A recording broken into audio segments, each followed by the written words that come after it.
সংসারের কাজকর্ম করতে ভালোবাসি বলেই এত ঠান্ডায় কোনো রকম অলসতা না করে সমস্ত কাজগুলো সুন্দর করে করে থাকি।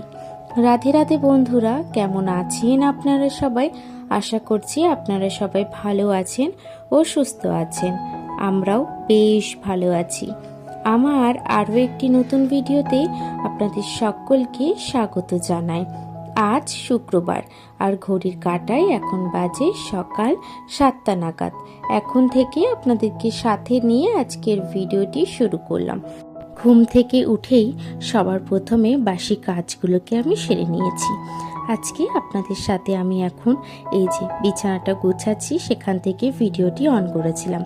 এদিকে বাসি কাজটি করে ঘরে এসে দেখছি তাতান ঘুম থেকে যেহেতু উঠে গেছে, সেই কারণে ভাবলাম বিছানাটাকেও একেবারে গুছিয়ে নিই।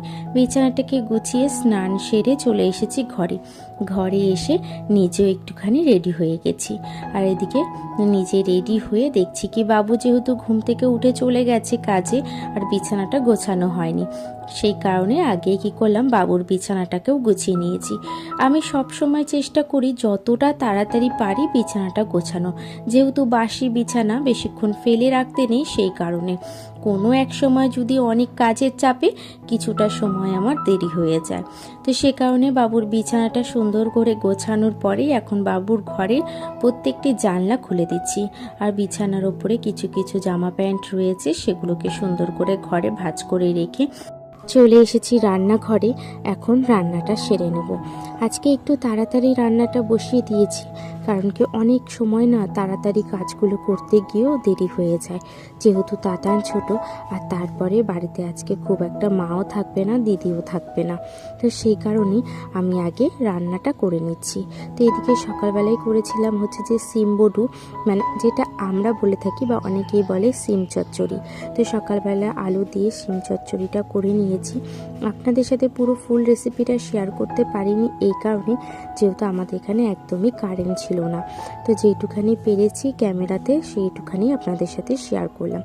ওদিকে আবার দাদা আজকে নিয়ে এসেছিল বাটা মাছ, তো বাটা মাছের সাথে কিছু আগের দিনে ছিল ভোলা মাছ, তো সবগুলোকে ভালোভাবে ভেজে নিয়েছি নুন হলুদ দিয়ে। ভাজার পরে আজকে সকালে করব বাটা মাছের ঝোল, আর বিকেলবেলা যেহেতু হচ্ছে ভোলা মাছের ঝোল করব, সে কারণে ভোলা মাছটাকেও একেবারে ভেজে রেখে দিয়েছি। তো এদিকে দেখুন মাছটি করার জন্য কিন্তু তেলের মধ্যে কালো জিরে ফোড়ন দিয়ে আলুগুলোকে দিয়ে দিয়েছি। আলুগুলি হালকা ভাজা হয়ে আসলে নুন হলুদ দিয়ে কিন্তু বেশ ভালোভাবে লাল লাল করে ভেজে টমেটোটা দিয়ে দিয়েছি। টমেটোটা হালকা নরম হয়ে গেলে তারপরে হচ্ছে যে মশলাগুলো দিয়ে দেব। লঙ্কা বাটা, হালকা সামান্য আদা, হালকা হচ্ছে যে জিরের বাটা দিয়ে আমি বেশ ভালোভাবে কিন্তু মশলাগুলোকে কষিয়ে নেব। মশলাটা যে হালকা কষিয়ে আসলে, যেহেতু আজকে কলা দিয়ে করব, কাঁচকলা আলু দিয়ে করব, সে কারণে কিন্তু কাঁচকলাগুলোকে আলাদা করে সিদ্ধ করেই রেখেছিলাম, তো সেগুলোকে এখন দিয়ে ভালোভাবে কিন্তু মশলাটাকে আমি ভালো করে কষিয়ে নিয়েছি। মশলাটা কষানো হয়ে গেলে গরম জল দিয়ে পরিমাণ মতন জলটি দিয়েছি, আর পরিমাণ মতো জল দিয়ে জলটা যেই ফুটে আসবে তখন কিন্তু সমস্ত মাছগুলোকে আমি সুন্দর করে সাজিয়ে সাজিয়ে দেব। সুন্দর করে সাজিয়ে দিলে কি হয় বলুন তো, মাছগুলো ভেঙে যাওয়ার চান্সটাও খুব কম থাকে, আর সুন্দর করে নামালেও কিন্তু বেশ ভালোই লাগে। একেবারে কিন্তু বোঝা যায় যে কোন মাছটি কোথায় আছে, পুরো স্পষ্টভাবে বোঝা যায়। সেই কারণে আমি ভালো করে দিয়ে দিয়েছি। মাছগুলো দেওয়ার পরে হালকা ফুটে আসার পরে কিন্তু এখন ভাজা জিরের গুঁড়ো আর ধনেপাতা দিয়ে কিন্তু মাছটিকে নামিয়ে নেব। তার আগে আমি নুন দেখে নিয়েছিলাম, চেক করে যে নুন হলুদটি ঠিক আছে নাকি। পরিমাণে একটু কম ছিল, পরে আবার আমি কিন্তু নুনটা দিয়ে দিয়েছি। এদিকে মাছটা যেহেতু হয়ে গেছে, তারপরে মাছগুলোকে সমস্ত নামিয়ে দিয়ে এখন করব কি, রান্নাঘরটাকে পুরোপুরি ক্লিন করব। এই যে দেখুন আমার মাছ রান্নাটা একেবারে কমপ্লিট। এদিকে তো সমস্ত রান্নাবান্না হয়ে গেছে, তারপরে এখন রান্নাঘরটাকে ভালো করে ক্লিন করে নেব। জানেন তো, সংসারের কাজকর্মগুলোকে বড্ড বেশি ভালোবাসি বলেই এত ঠান্ডার মধ্যে ভোরে উঠে সংসারের সমস্ত কাজবাজগুলো কিন্তু সুন্দর করে থাকি সময়ের মধ্যেই। তো যাই হোক, এদিকে গল্প করতে করতে আমার অনেকখানি কাজ কিন্তু এগিয়ে গেছে। পুরো গ্যাসটিকে মুছে স্ল্যাবটিকে ভালো করে মুছে নিয়েছি। তারপরে হচ্ছে যে পুরো বেসিংটাকে ভালো করে ঘষে ডলে মুছে রাখছি। এই বেসিং আর গ্যাস আমার পরিষ্কার করাটা একেবারে নিত্যদিনের স্বভাব বলতে পারেন, বা অনেকেই বলতে পারেন এটি একটা আমার রোগ। এই রোগটি যতবার আমি রান্নাঘরে আসি ততবারই পরিষ্কার করে থাকি। এদিকে অনেকটা সময় হয়ে গেছে, তো মা বলছে তাড়াতাড়ি করো, কারণ কি তাতানকে আবার খেতে দিতে হবে। তাতানেরও কিন্তু খিদে পেয়ে গেছে। তো যাই হোক, তাতানকে ওইদিকে খাবার দিয়ে চলে এসেছি সমস্ত বাসনগুলোকে ধুতে। এদিকে বাসন টাসন ধোবো, তারপরে আবার সবাইকে খেতে দিয়ে নিজেও খাবো। তো সে কারণে একটুখানি তাড়াতাড়ি কাজগুলো করছি। আর জানেন তো, শীতের বেলাতে না সময় কখন যে চলে যায় একদমই বোঝা যায় না।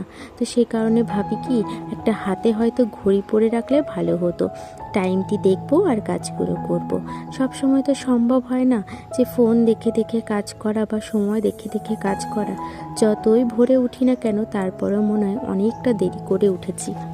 মাঝে মাঝে এমনও মনে হয় যে ঘড়ির কাঁটাটিকে কিছুক্ষণের জন্য একটুখানি বন্ধ করে রাখি, তাহলে হয়তো যদি কাজের সাথে টাইমের সাথে ম্যানেজ করতে পারি। তো যাই হোক, ওদিকে বাসন ধুয়ে চলে এসেছি, নিজেও কিন্তু খেয়ে নিয়েছি। এদিকে খাওয়া দাওয়া সেরে সমস্ত ঘরগুলো বিকেল যেহেতু হয়ে আসছে, সে কারণে কিন্তু গুছিয়ে নিচ্ছি। এদিকে দেখুন আমি ঘর ঝাড় দিচ্ছি, তাতান আর মনাকেই দুষ্টুমি করছে, একদমই আমাকে ঝাড় দিতে দিচ্ছে না। তো তারপরে চলে এসেছি ওপরের কাজগুলোকে সারার জন্য। ওপরে এসে সবার প্রথমেই গাছে জল দিয়ে দিচ্ছি, কারণ বিকেলে গাছে জল দেওয়া হয়নি, আর সকালবেলাও আজকে দিতে একেবারেই ভুলে গেছিলাম। তার যেহেতু সকালের দিকে খুব একটা বেশি আমার ছাদে আসা হয়নি, সেই জন্য। তো এদিকে দেখুন সবার প্রথমেই সেই জন্য এসে আগে আমি গাছে জলগুলো দিয়ে নিয়েছি। গাছে জল দিয়ে এখন ওই যে সকালবেলা কিছু বাসন হচ্ছে যে দিদি ধুয়ে রেখেছিল, সেগুলোকে এখন তুলে নিচ্ছি ঘরে গিয়ে এখন পুরো ঘর দুয়ারগুলোকে ভালোভাবে ঝাড় দিয়ে নেব। অনেকটা সময়ও হয়ে গেছে, তো সে কারণে ভাবলাম কি ছাদটাও ভালো করে ঝাড় দিয়ে দিই। আর আজকে জানেন তো, ছাদে অনেকখানি পাতা পড়েছে কামরাঙার। ওই যে সমস্ত টিয়া পাখিগুলো আসে আর কামরাঙা গাছের পাতাগুলো, মানে কামরাঙা তো খায় তার সাথে পাতাও ফেলে। এদিকে দেখুন আমার দুষ্টু ছেলে এখানেও চলে এসেছে, এখানে এসেও দুষ্টুমি শুরু করে দিয়েছে। তো তারপরে ছাদের কাজগুলো সমস্ত শেষ করে চলে এসেছি নিচে এসে এখন জানলাটি বন্ধ করে জামা কাপড় সমস্ত পরে নিজে রেডি হয়ে দিয়ে দিচ্ছি সন্ধে। যেহেতু সন্ধেও হয়ে এসেছে, তাই ওপরের সন্ধেটি মা আজকে দিচ্ছে আর নিচের সন্ধেটা আমি দিয়ে দিচ্ছি। মা বলল আজকে আর ধুনো দিতে হয় না, শুধু প্রদীপ আর ধূপকাঠি দিয়ে পুরো ঘরে সন্ধেটা দিয়ে আসো। এদিকে সন্ধে দেওয়ার পরে মা আবার করবে পিঠে, সে কারণেও মায়ের সাথে হাতে হাতে কিছুটা কাজ করে দিতে হবে। তো এদিকে পিঠেটা হয়ে গেছে, তাই আপনাদের সাথে শেয়ার করলাম মা আজকে কী পিঠে করেছে। আমি তো পাটিসাপটা চিনি, আর একটা পিঠেকে সাদা পিঠে বলে থাকি, আপনারা কি বলে থাকেন অবশ্যই কিন্তু জানাবেন। তো এদিকে বললামই রাতের বেলা যেহেতু ভোলা মাছ করব, সে কারণে কিন্তু আজকে ভোলা মাছটা বেগুন দিয়ে করব। ওই কারণে দেখুন সবার প্রথমে বেগুনগুলোকে ভালো করে ভেজে নিচ্ছি। এদিকে বেগুনটাকে ভাজা হয়ে গেলে বাটিতে কিন্তু আমি সমস্ত বেগুনগুলোকে তুলে নিচ্ছি। অল্প সামান্য তেল দিয়ে কিন্তু কালো জিরে ফোড়ন দিয়ে মশলা দিয়ে দিয়েছি। মশলা ঠিক একই, লঙ্কা, জিরে বাটা, আদা বাটা আর একটু সামান্য টমেটো দিয়েছি। এগুলোকে দিয়ে বেশ ভালোভাবে কিন্তু আমি মশলাটাকে কষিয়ে নেব। 2 থেকে 3 বার অল্প সামান্য জল দিয়ে মশলাটাকে যেহেতু কষাই, তাহলে মশলাটাও পড়ে না, আর বেশ ভালোভাবে কিন্তু মশলাটা কষেও যায়, আর কাঁচা ভাবটা কিন্তু গন্ধটাও চলে যায়। এদিকে মশলাটা কষে গেলে বেগুনগুলো সমস্ত দিয়ে কিন্তু পরিমাণ মতন আমি জল দিয়ে দেব। আর পরিমাণ মতন জল দেওয়ার পরে জলটা যেহেতু ফুটে আসার পরে কিন্তু সমস্ত ভোলা মাছগুলোকে দিয়ে দেব। যেহেতু একবেলা রান্না, সে কারণে ভাবলাম একটু ঝাল করি, মানে একটু জলটা কম রেখে মাখো করে নামাবো। এদিকে দেখুন মানে ভোলা মাছগুলো দিয়েছিলাম, তার সাথে ছোট কিছু মাছ ছিল, সেগুলোকেও ভেজে দিয়ে দিয়েছিলাম। খুব একটা আমার মাছের নাম মনে থাকে না, তাই আপনাদের সাথে শেয়ার করতে পারছি না। এদিকে মাছটা হয়ে গেলে ভাজা জিরে আর ধনে পাতা দিয়ে মাছটি আজকে নামিয়ে নেব। তো এদিকে দেখুন মাছটা সমস্ত করার পরে এখন আবার পুরো রান্নাঘরটিকে ক্লিন করব। ওই যে বললাম আমার একটা রোগ বলতে পারেন এটি। আর এমনিতেও কাল যেহেতু শনিবার আর এখন যেহেতু মাছ হয়েছে, তাই আমাদের আমাদের তো ধোয়া মাজা করতেই হয়।